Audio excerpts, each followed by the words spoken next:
여러분의 아침을 함께합니다. 94.5MHz YTN 뉴스 FM 신율의 출발 새아침.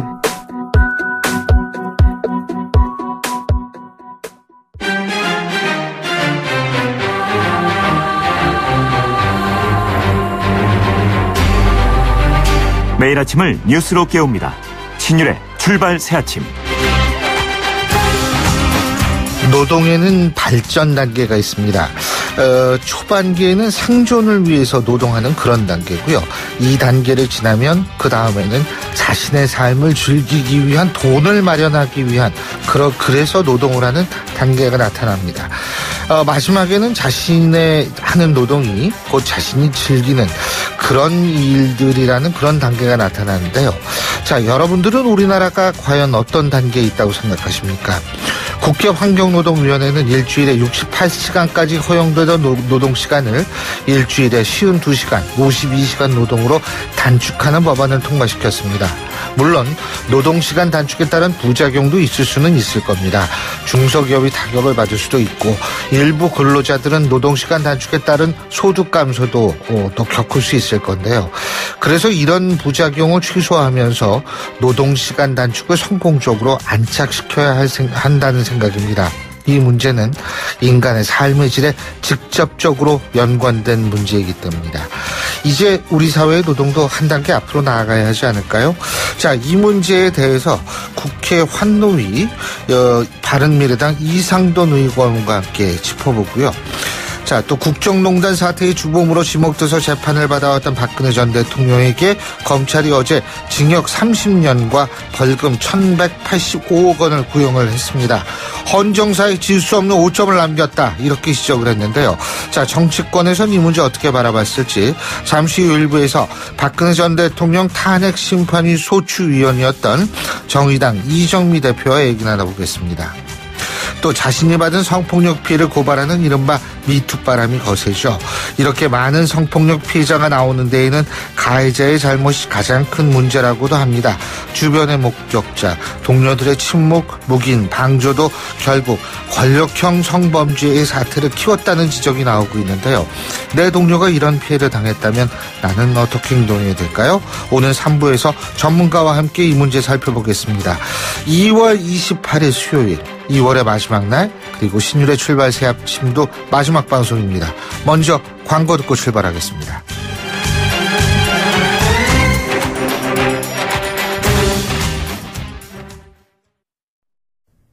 YTN 라디오 신율의 출발 새아침.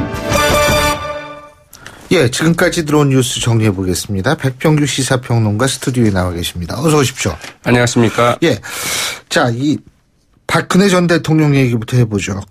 국정농단과 헌법 가치를 훼손한 혐의로 박근혜 전 대통령에게 검찰이 징역 30년, 벌금 1,185억 원을 구형을 했는데 정치권의 반응은 엇갈리죠? 네, 예상됐던 바지만은 간략히 정리해보면 이렇습니다. 더불어민주당과 그 바른미래당, 그 민주평화당, 정의당은 그 한 목소리로 검찰 구형에 따른 그 사법부의 좀 엄격한 이제 판단을 촉구를 했는데요. 자유한국당은 그 탄핵당에 그 수감된 그 전직 대통령에게는 그 지나치게 가혹한 구형이라고 이제 비판하고 나섰습니다. 예. 민주당의 그 백혜련 대변인 이 브리핑에서 박 전 대통령이 저지른 그 혐의의 그 무게를 생각하면 매우 당연한 결과라고 평가를 했고요. 바른미래당의 그 김철근 대변인 또한 이 국민의 법감정으로는 그 결코 무겁다 할 수 없다는 논평을 내놨습니다. 민주평화당의 최경환 대변인, 박 전 대통령은 검찰 수사는 물론이고 그 재판에도 협조하지 않았다면서 사법부의 그 엄중한 판결을 이제 촉구를 했습니다. 정의당의 그 최석 대변인은 그 검찰의 그 구형량을 결코 과중하다고 여기기는 어렵다, 이러면서 이렇게 이제 평가를 했고요. 예. 반면에 그 자유한국당의 그 장제원 수석 대변인, 사형보다 더 잔인한 구형이라고 이제 이런 논평을 냈고요. 법원의 그 냉정한 판단을 좀 기다려보겠다는 이제 그 논평을 발표를 했습니다. 법원이 예. 과연 어떤 판단을 내릴지는 좀 지켜봐야 되겠죠. 그렇습니다. 자, 그리고 김영철이 이제 그 단장으로 한 고위급 대표단, 북한의 고위급 대표단이 어제 북한으로 돌아갔죠. 네. 예. 일단 평창 동계올림픽을 계기로 마련된 예. 정말 복잡다단했던 이 평창 외교무대가 일단 일단락됐다고 봐야 되겠죠. 자유한국당의 그 지도부가 근데 어제 이 북한 고위급 대표단의 그 귀환 길목에서 그 기습 시위를 벌이기도 했습니다. 예. 자유한국당은 그 통일대교와 그 전진교 이 양쪽의 시위대를 그 나눠 배치하기도 했는데요. 그러나 그 김 부위원장 등 이 북한 고위급 대표단 자유한국당의 그 항의 시위를 그 피해서 통일대교 1km 지점에서 이 반대 차선으로 그 역주행을 해서 그 통일대교를 건넜습니다. 그래서 이 충돌은 좀 발생하지 않았고요. 북한 대표단은 그 어제 오전 9시께 그 숙소인 그 워커힐 호텔에서 주명균 그 통일부 장관, 서훈 그 국가정보원장과 그 초찬 회동을 이제 가졌고요. 아하. 네, 이들 북한 대표단의 그 귀환길에는 그 출입국 사무소까지 이제 그 천혜성 통일부 차관이 이제 같이 했는데, 과연 앞으로 이제 그 북한이 보일 공식 반응, 또 이제 미국이 어떤 반응을 보이느냐 이런 부분들을 좀 주목해서 봐야 되겠죠. 지금 이제 공식 반응 말씀하셨는데 사실 이제 우리 정부가 김영철 그 뭐 시위도 하고 반대가 좀 있었지 않습니까? 방안에. 그래서 그때 대승적 차원에서 이해를 구했는데 자. 그랬으면은 최소한도 좀 이번에 어떤 성과가 있었는지 약간이나마 좀 얘기를 해 주는 것이 어떨까 이런 생각도 사실 좀 들거든요. 예. 북한이 평창 동계올림픽 패럴림픽의 대표단과 선수단을 경의선 육로를 통해서 3월 7일 날이니까 다음 주인가요? 다음 주 이제 수요일이 됩니다. 달력을 안 넘겨가지고. 네. 다음 주 수요일 날 이제 한 20명 보낸다고 그러네요. 네, 그렇습니다. 예. 그 3월 9일 날 패럴림픽이 이제 시작이 되거든요. 네. 그래서 그 당초에는 그 남북간 북한 예술단과 응원단까지 이제 그 파견을 하기로 그 합의가 됐었는데 이 예술단과 응원단은 이번에는 그 파견하지 않기로 했습니다. 남북은 그 지난달 17일 열린 그 고위급 회담 그 실무회담에서 이 평창 패럴림픽의 그 북측이 그 장애자 올림픽위원회 그 대표단과 선수단, 예술단, 응원단과 기자단 등 모두 그 150여 명을 파견하는데 그 합의를 한 바 있는데 그러나 이번에는 상당히 좀 조촐한 규모로 좀 줄이기로 한 것 같죠. 예. 남북은 그 어제 그 판문점 이제 북쪽 지역 그 통일각에서 북한의 그 평창 동계올림픽, 동계 패럴림픽 참가를 위한 그 실무회담을 열고 이 같은 내용의 이제 그 공동 보도문에 그 합의를 했는데요. 이 통일부 당국자는 이런 설명을 내놓았습니다. 이 평창 올림픽에 그 북한의 그 예술단과 그 응원단이 그 잘하고 가서 여러 가지 상황을 고려해서 그 북측에서 보내지 않겠다는 의사를 좀 표명을 했다. 이렇게 좀 설명을 했고요. 이 북측이 평창 동계올림픽에 그 북측 예술단과 그 응원단이 그 참가해서 남북관계 그 개선 분위기를 그 이어가는데 이미 뭐 상당 부분 좀 기여했다고 인식하는 것으로 보인다. 이제 이런 설명을 그 덧붙이기도 했습니다. 통일부는 또 이 북측 대표단에 우리 측에도 그 친숙한 그 탁구 선수 출신이죠. 리분이 조선장애자체육협회 그 서기장이 좀 포함되는지 여부 아직 그 확정되지 않았다고 이제 밝혔는데요. 이 부분이 상당히 좀 관심을 많이 끌고 있죠. 왜냐하면 이 리분이 그 조선장애자체육협회 서기장은 1991년 이 세계 탁구 선수권대회 그 여자 단체전에서 그 당시 현정화 선수와 함께 그 단일팀을 이루어서 이제 우승을 했던 바 있죠. 자, 그리고 오늘 2월 임시국회 마지막 본회의가 예정돼 있는데 여야가 의사 일정을 두고서 이견이 커서 이게 법안 처리가 될지 모르겠다 이런 소리가 나오는 모양이에요. 네, 그 자유한국당이 요구하고 있는 그 본회의 그 긴급 대정부 질문이 이제 그 쟁점이 되고 있죠. 예. 자유한국당은 그 국회 정상화 조건으로 그 일을 요구하고 있지만 여당에서는 상당히 좀 부정적입니다. 더불어민주당의 그 우원식 원내대표와 그 자유한국당의 그 김성태 원내대표 어제 이제 오후 회동을 갖고 이 문제를 협의했지만 결론을 내지 못했고요. 또 이제 밤중에도 그 전화 통화를 했다고 그러지만 그러나 역시 이견을 접히지 못했다고 그럽니다. 다만 이제 오늘 그 본회의에서는 그 근로기준법 그 개정안과 이 지방원 그 선거구 그 획정 문제 등 이 시급하게 처리해야 될 그 현안이 적지 않기 때문에 이제 두 당 간의 그 절충 가능성 전혀 없지는 않다는 이제 분석들도 나오고 있죠. 예. 자, 그리고 제가 여러분께 말씀드릴 것이 이제 내일이 아니죠. 3월 2일. 내일은 휴일이죠. 3월 2일부터 우리 백병규 평론가님께서 또 이 진행을 하시는 백병규의 이 출발 새 아침으로 이제 바뀌게 됩니다. 앞으로 정말 좀 뭐 제가 볼 때 워낙 박식하시고 또 경험도 많으시고 언론에 오래 종사를 하셔서 잘 하실 거라고 생각이 들고요.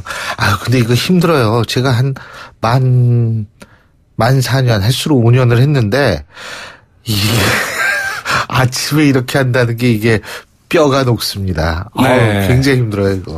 제가 그 신율 교수님 이어서 좀 잘 할 수 있을지 벌써부터 그 걱정부터 앞섰는데요.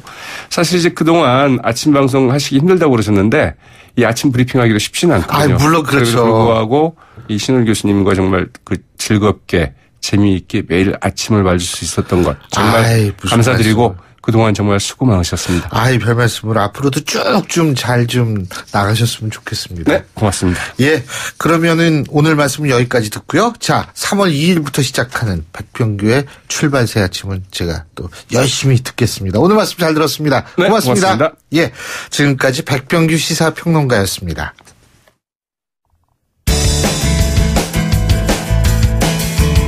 여러분은 지금 FM 94.5MHz로 방송되고 있는 신율의 출발 새 아침을 듣고 계십니다. 의견 주실 분은 짧은 문자 50원, 긴 문자 100원의 이용료가 드는 휴대전화 문자 메시지 우물정 0945번으로 의견 남기실 수 있습니다.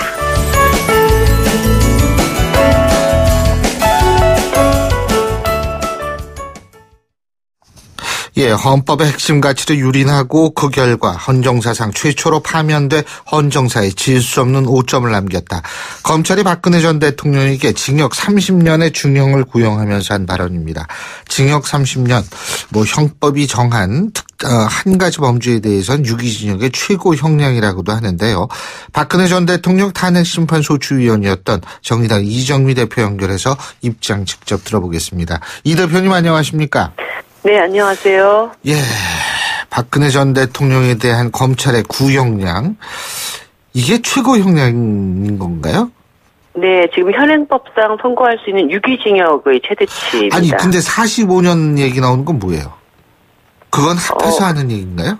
네, 제가 알기로는 단일 사건에 대한 현행법상의 최고 형량으로 제가 알고 있습니다. 그렇군요. 자, 어떻게 들으셨습니까? 일단 헌정사에 정말 씻을 수 없는 오점을 남긴 것이고 또 국민들에게 큰 상처를 준 일인데요. 하지만 그 박근혜 피고인을 법대로 제대로 처리하지 못한다면 그것이 더 부끄러운 일이 될 것입니다. 앞으로 대한민국이 제대로 나아가기 위해서 정확하게 책임을 물어야 할 그런 사건이고요.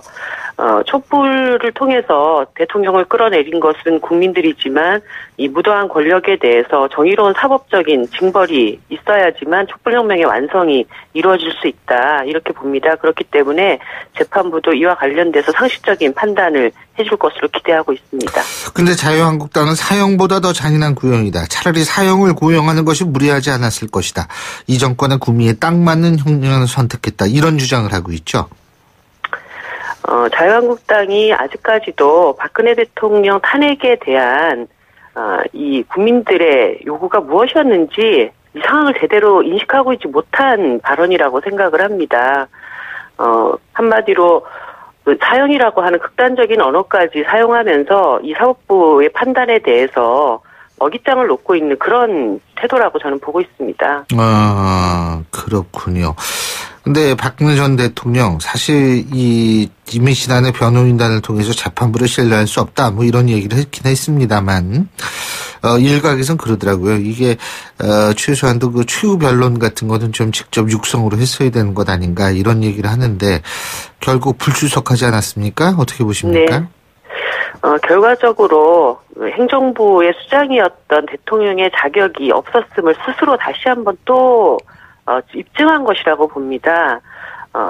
사법부가 최고형을 내린 결정적인 이유가 무엇인가 되돌아보아야 할 시점에 결국 그 대한민국의 사법부 자체의 그 존재를 부정한 그런 태도를 일관되게 보여주고 있고요. 이번에 그 최고형을 검찰이 구형할 과정에서 박근혜 대통령이 지난 과오에 대한 반성이 전혀 없다는 것, 사과할 의지가 없다는 것, 이런 것들이 이 구형의 또 하나의 중요한 요소가 되지 않았습니까? 이런 태도는 국민들이 정말 용납하기 어려운 그런 태도고 또 최고형을 구형할 수밖에 없었던 또 그런 태도였다고 생각을 합니다. 근데 지금 이제 3월 말인가요? 4월 초인가요? 박근혜 전 대통령에 대한 1심 선고요? 네네. 그죠? 근데 여기에 생중계에 뭐 생중계를 하느냐 마느냐 이런 얘기도 많이 나오고 있는데 이정미 대표님께서는 뭐 생중계를 할 필요가 있다고 보십니까? 이게 전직 대통령에 대한 정말 그 사상 유례 없는 이런 일이 벌어졌고 국민들께서 사법부의 결정이 어떤 과정, 어떤 그 내용 때문에 어떤 판결이 내려질 것인지 이런 것에 대해서 상당히 많은 관심을 가지고 있습니다. 이것이 그냥 한 개인 범법자에 대한 판결을 내리는 과정이 아니기 때문에요. 네. 국민들 입장에서는 그것을 함께 지켜보고 어떤 결정이 내려질 것인가에 대해서 그 정보를 공유하는 것은 매우 중요하다고 생각을 합니다. 그렇군요. 자, 조금 다른 얘기도 좀 여쭤봐야 될 것 같아요. 요새 이 정치권에서 또 관심사가 이 정의당과 민주평화당의 공동 교섭단체 구성 문제 아니겠습니까? 그렇죠? 네네. 예. 어떻게 긍정적으로 좀 검토하고 계세요? 저희들이 계속 말씀을 드리는 것은 지금 민주평화당이 창당하고 난 이후에 당 내에서 그 당의 진로에 대한 여러 가지 의견들이 있는 것으로 알고 있습니다. 근데 그런 의견들이 언론을 통해서 저희들이 확인된 내용들이고요. 그 공동교섭단체에 대해서 뭐 논의를 하고 있다. 예. 이런 수준의 이야기들이기 때문에 우리 당으로 민주평화당이 한 번도 공식적으로 이런 논의를 시작해보자라고 제안을 한 바가 없습니다. 제안을 한 적이 없어요? 네네. 그렇기 때문에 뭐 공당과 공당이 뭐 합당 수준은 아니지만 그래도 공동교섭단체를 구성한다라고 하는 것은 당의 진로를 결정하는 데 굉장히 또 중요한 과정이기 때문에 공식적인 제안이 없는 것에 대해서 우리 당이 무슨 이 문제를 공론화시켜서 논의하거나 아직 이럴 그 단계는 아니라고 보여집니다. 그래서 아직 이 부분에 대해서 우리가 정의당은 어떤 입장을 가지고 있다 이런 말씀을 드릴 그런 그 상황은 아니라고 봅니다. 그래도 제안이 오면 긍정적으로 한번 받아들일 만한 상황은 아닙니까? 제안이 오게 되면 당도 이런 문제들을 논의하는 의결 구조나 과정이 있습니다. 그런 과정을 밟아서 저희들의 입장을 말씀을 드리는 게 맞습니다. 그러니까 아직은 뭐 예스다 노다 이 얘기를 할 수가 없는 상황이다. 할 단계가 아니죠. 예. 할 단계도 아니고. 예. 네. 근데 한 가지만 더 여쭤보면 근데 어떻게 색깔은 좀 비슷하다고 보십니까? 같이 하기에는? 지금 그 국회 안에서 예. 탄핵을 함께 주도했던 그런 세력들은 제가 누차 말씀드렸다시피 대한민국의 개혁 방향을 이끌어 나가는 데 있어서 탄핵연대를 개혁입법연대로 발전시켜 나가자라는 말씀을 드렸고요. 네. 그런 틀 안에서 그런 의지를 가지고 있다는 점은 뭐 국회 내에 충분히 서로 협력하고 연대해야 할 그런 대상이라고 생각하고 있습니다. 충분히 연대할 수 있는 대상이다. 알겠습니다. 근데 이 지방선거 같은 경우는 이제 얼마 남지 않지 않습니까? 그죠? 네. 여기에서 뭐 꼭 그 후보 연대까지 뭐 안 가더라도 예를 들면은 뭐 단일화 이건 아니고 뭐 상대 쪽하고 이렇게 할 때 상대가 후보 나온 지역은 안 내보내고 또 우리가 내보낸 지역은 상대가 안 내보내고 뭐 이 정도의 어떤 느슨한 연대는 생각해 볼 수 있는 거 아닌가요? 그런 것이 사실은 뭐 후보 연대의 일환이라고 보여지는데요. 지금 네. 정의당 입장에서는 대선을 통해서 정의당의 가치와 정책을 평가를 받았고 이제 대선 후보뿐만 아니라 전국에 있는 정의당의 많은 후보들이 정의당 이름으로 뛰어야 할 선거가 지방선거입니다. 그래서 현재로서는 우리 후보들을 적극적으로 내고 그것을 통해서 정의당의 평가를 받겠다라고 하는 것이 기본적인 방침입니다. 민주당하고도 안 하실 거예요? 상황에 따라서. 민주당은 집권 여당이고요. 네. 지금 개혁 경쟁을 해야 될 대상이기 때문에 정의당의 이름으로 선거를 치룰 계획을 가지고 있습니다. 그렇군요. 그리고 이정미 대표께서도 국회 환노위 소속이시잖아요. 그죠? 네네. 예. 이제 68시간에서 근로시간을 법정 68시간에서 주 52시간으로 단축하는 개정안이 5년 만에 통과가 됐는데 자, 이거 어떻게 평가하십니까? 이게 68시간에서 52시간으로 개정했다라고 하는 거는 어떻게 보면 주 40시간 노동제가 실시된 이후에 잘못된 행정 해석을 바로잡는 과정이라고 봐야 할 것입니다. 40시간 노동제가 실시됐고 12시간 이상의 연장 근로를 할 수 없다. 이 규정이 있는데 이것이 주당 일주가 며칠이냐에 대한 행정 해석이 달랐던 것이거든요. 예. 그러니까 주는 5일이고 토요일, 일요일도 근로할 수 있다라고 행정 해석을 했기 때문에 68시간이라고 잘못 판단을 해왔던 것입니다. 이것을 바로잡는 과정이라고 봐야 될 것이고요. 다만 이제 이게 52시간 노동대라고 했을 때 휴일 근로를 어떻게 볼 것인가? 휴일 근로를 휴일 근로와 연장 근로 중복 할증을 할 것인가 말 것인가에 대한 논쟁이 상당히 있어 왔습니다. 저희들 입장에서는 법률이라고 하는 것은 일관된 기준과 근거를 마련해야 되기 때문에 중복 할증은 당연히 적용돼야 된다라고 주장을 해왔는데 다른 보수 야당 쪽에서 이런 부분들에 대한 반대가 굉장히 심했고 어쨌든 장시간 노동에 대한 문제를 해결을 해야 되기 때문에 40시간 그리고 12시간 연장 근로라고 하는 이 제도를 제대로 정착시켜 나가기 위해서 중복 할증은 일정 양보하되 대신 법정 공휴일을 늘려서 전체적인 근로시간을 단축할 수 있는 방향으로 나아가자 이렇게 합의가 이루어진 것입니다. 예. 또 하나는 이제 59조 특례 조항 근로시간을 사업주의 의지에 따라서 얼마든지 근로를 요구할 수 있는 이 조항에 대해서 이 특례 조항을 폐지하자라고 하는 요구가 이제 같이 있었던 것인데요. 결과적으로 26개 특례 조항 중에 5개를 남기고 나머지를 특례 조항에서 제외하는 이런 결정까지 하면서 전체적인 장시간 노동의 문제를 해결하는데 한 발 진전한 그런 결정이라고 볼 수 있습니다. 하지만 아까 말씀드렸다시피 중복 할증의 원칙적인 문제가 제대로 관철되지 못했던 것이라든가 특례 조항을 완전히 다 폐지하지 못하고 5개를 남겨둔 것 이런 것은 지금 국회가 여전히 안고 있는 과제고 앞으로도 꼭 해결해야 될 문제라고 생각을 합니다. 지금 대표님께서 법정 공휴일을 늘려서 이런 표현을 했거든요. 네네. 그러면은 그 공휴일을 늘릴 여지가 좀 있는 겁니까? 지금 우리나라에 15개 15일의 법정 공휴일, 3.1절이라든가 8.15라든가 이런 그렇죠. 공휴일들이 있지 않습니까? 근데 이것이 공공기관을 빼고는 민간기업에서는 유급휴일화 되어 있지 않습니다. 물론, 몇 개의 사업장에는 단체협약을 통해서 이것을 유급휴일로 하고 있는 사업장이 일부 있기는 하지만, 특히 중소기업이라든가 작은 단위 사업장에서는 이것을 다 이제 무급휴일을 하고 있기 때문에 이번에 이것을 유급휴일로 전환하게 됨으로 인해서 노동시간을 좀 더 줄일 수 있는 이런 효과를 가지고 올 수 있죠. 그렇군요. 자, 그리고 한 가지만 더 여쭙겠습니다. 지금 문재인 대통령이 북한 대표단한테는 비핵화 필요성을 요청을 하고 미국한테는 대화의 문턱을 낮출 필요가 있다. 지금 이런 중재 외교를 하고 있는 것 같은데 김영철이 우리나라에 오고 나서 다시 돌아갔습니다만 아직 구체적으로 어떤 얘기가 오갔는지는 알 수가 없어요. 어떻게 보십니까, 이거는? 지금 알려진 상황으로는 문재인 대통령이 이제 북한 쪽에 비핵화 로드맵을 언급을 했고, 북한 쪽에서 딱히 이것에 대해서 거부 반응을 보이지 않고 대화 여지를 보여준 것이고요.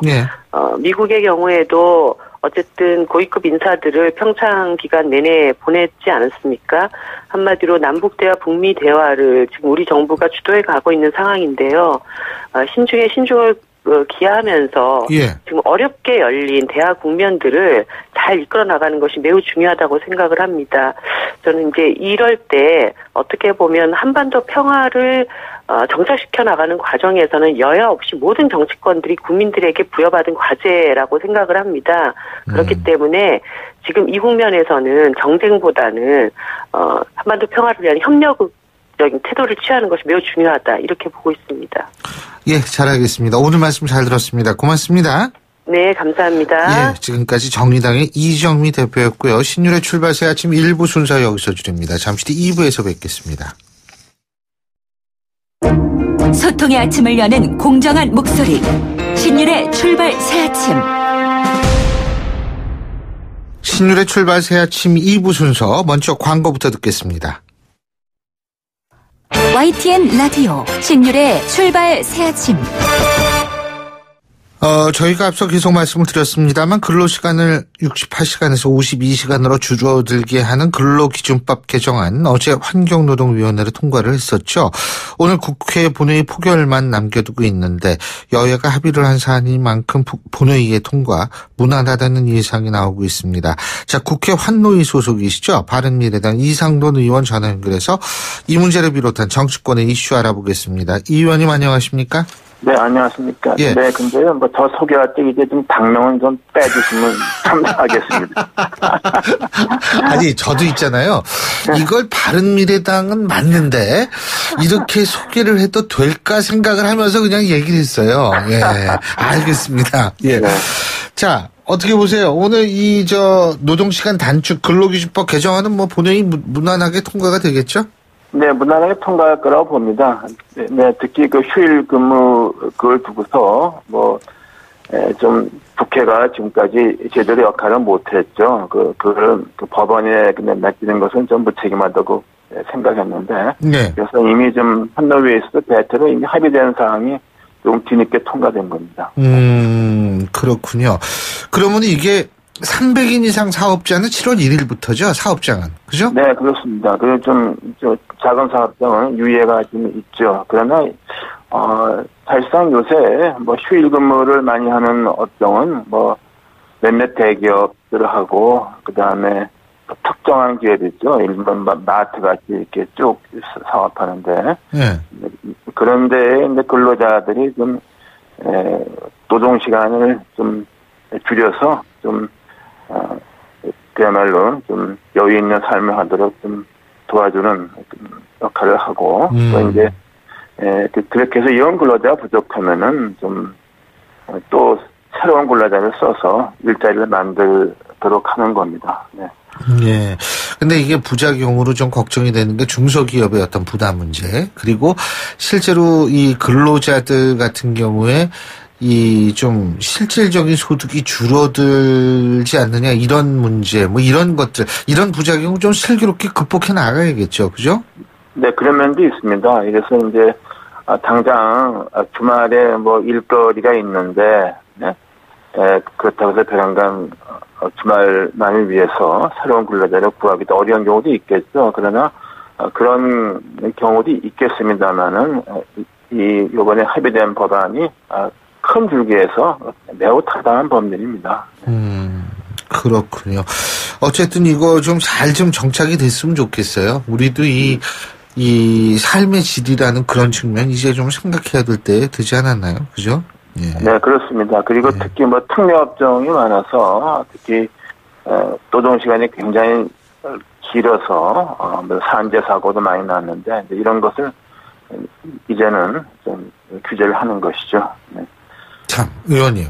네. 근데 바른미래당에서 그거 출당 안 시켜줘요? 아니, 그건 출당은 그쪽에서 결정한 일인데, 네. 저도 누누이 말씀드렸지만은, 이렇게 간다고 그래서, 바른미래당에 좋을 게 하나도 없습니다. 바른미래당 창당하고 나서, 지지율, 민주평화당도 지지율이 그렇지만은,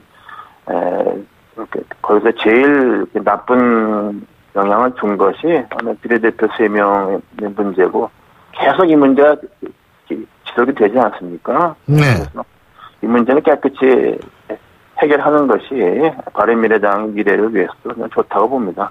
예, 그러니까 좀 빨리 지방선거 전에는 좀 해결해 줘야 된다 이렇게 생각하시는 거예요? 저는 그것도 지방선거를 거기서 잘 치려면은 별로 잘 치를 것 같지 않지만은 예. 좀 그렇게 하는 게 낫다고 봅니다. 계속 이 문제가 될 것이고 그리고 저 같은 사람이 그냥 입단으로 가만히 있겠습니까, 솔직히? 아니, 근데 이 의원님께서 잘 치를 것 같지 않다 이런 말씀 하셨는데 근거 있으세요? 아니, 사사건건만 되면 얘기가 나오지 않겠어요. 더군다나 지금 안철수 전 대표가 서울시장 나온다 그러면 예. TV 토론에서 그런 걸 막 깨주고 그냥 망가지는 거죠. 더군다나 박지원 전 대표 말이 있지 않습니까? 자기가 만나본 정치 중에서 이렇게 말 많이 바꾸고 거짓말하는 정치인은 안철수 대표만한 사람이 없다. 뭐 최고로 말 바꾸기 잘하는 사람이고 거짓말한다는 말까지 나왔는데 그 중에서 지금 이게 현실적인 문제가 이거 아닙니까? 완전히 내가 뭐 로맨스고 남이 하는 불륜식으로 자기가 민주당 비례 도의원 시의원 제면시켜달라고 했던 건 언제고 뭐 이런 문제 계속 제기되지 않겠어요? 네. 선거에 대단히 나쁜 영향을 줄 겁니다. 아니 근데 안철수 대표가 실제로 서울시장 나오면 당선 가능성이 어느 정도라고 보세요? 그거 뭐로 물으시는 겁니까? 그건 뭐 당선될 가능성이 없죠. 저 진짜 몰라요. 네. 모르면 정치학 교수 되겠습니까? 그렇게 보시는군요. 예. 네. 그러면은 예를 들면은 지금 민주평화당 같은 경우에는 호남 지역이라는 지역 기반인데 바른미래당 같은 경우에 지금 지역 기반이 좀 불명확하다 이런 얘기들도 많은데 지방선거에서 한 몇 곳 정도 바른미래당이 가져갈 수 있다라고 보십니까? 바른미래당에서 사실은 뭐 광역단체장 가능성은 저는 없다고 보고요. 그리고 이제 기초단체장도 네. 그게 굉장히 어렵습니다. 왜냐 그러면 소선거구 아닙니까? 네. 단체장 한 명이도 2명 뽑는 거 아니지 않습니까? 네.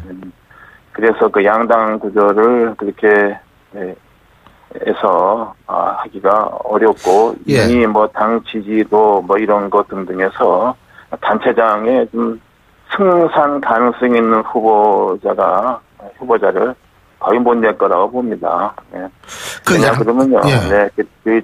소선거구 체제에서, 그게 양당 구조를 깨기가, 극복하기가 쉽지 않고, 더군다나, 이, 바른미래당은, 저는 뭐, 그걸 떠나서 이미 좀 굉장히 무리한 합당을 했지 않습니까? 그래서 지금도 뭐 당직자들도 구조조정해야 되고, 또 굉장히 이질적인 사람들이 당협위원장 가지고서 벌써 불협화음이 나오고 또 이제 제일 좀 그러면은 광역단체장의 도의원, 서울시, 부산시 시의원 같은 광역 의원의 비례대표 있지 않습니까? 예.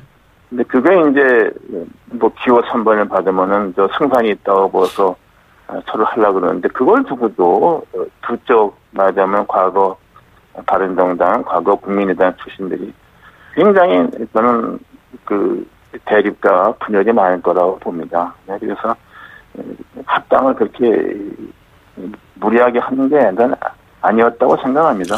아니 지금 의원님께서 양당 구조 속에서 이런 표현하셨는데 그러면은 예를 들면 바른미래당하고 자유한국당하고 뭐 이렇게 서울시장이나 경기도지사나 뭐 이렇게 연대해서 뭐 예를 들면은 뭐 한쪽에서 후보 내면 한쪽에서 안 내고 뭐 이런 방식으로 할 수 있다 이런 얘기가 자꾸 들리는 것 같은데 이런 부분은 어떻게 보세요?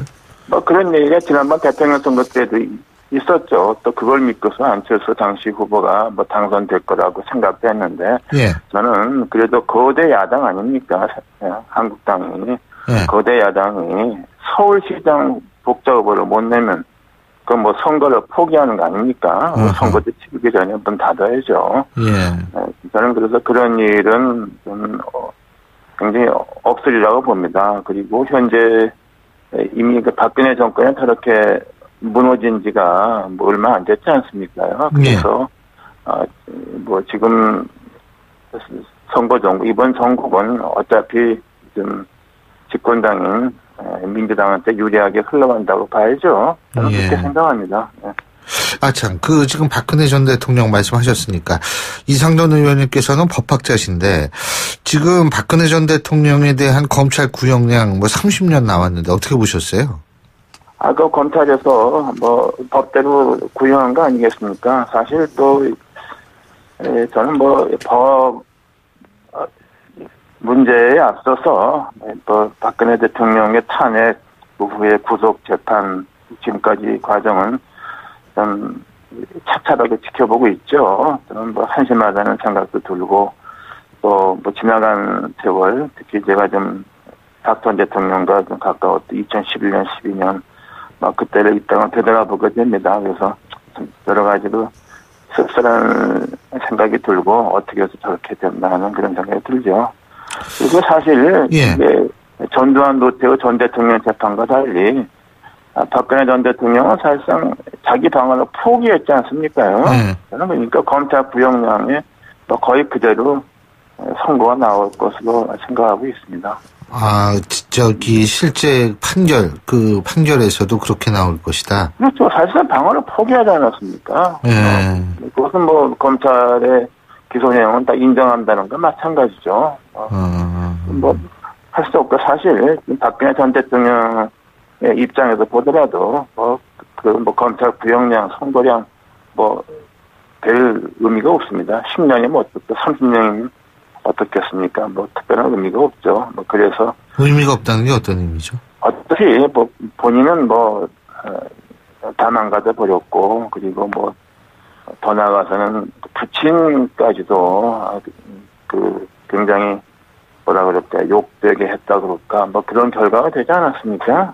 저는 그래서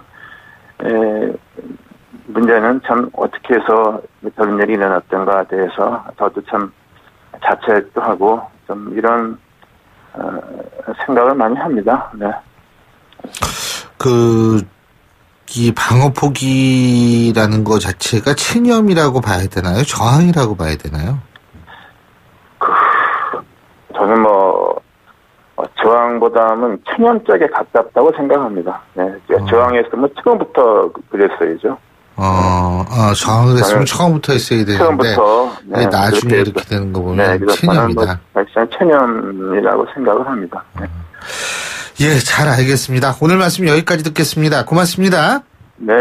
예, 지금까지 이상돈 의원이었습니다. 신율의 출발새 아침 2부 순서 여기서 줄이고요. 전 뉴스 들으신 이후 8시 10분 3부에서 뵙겠습니다.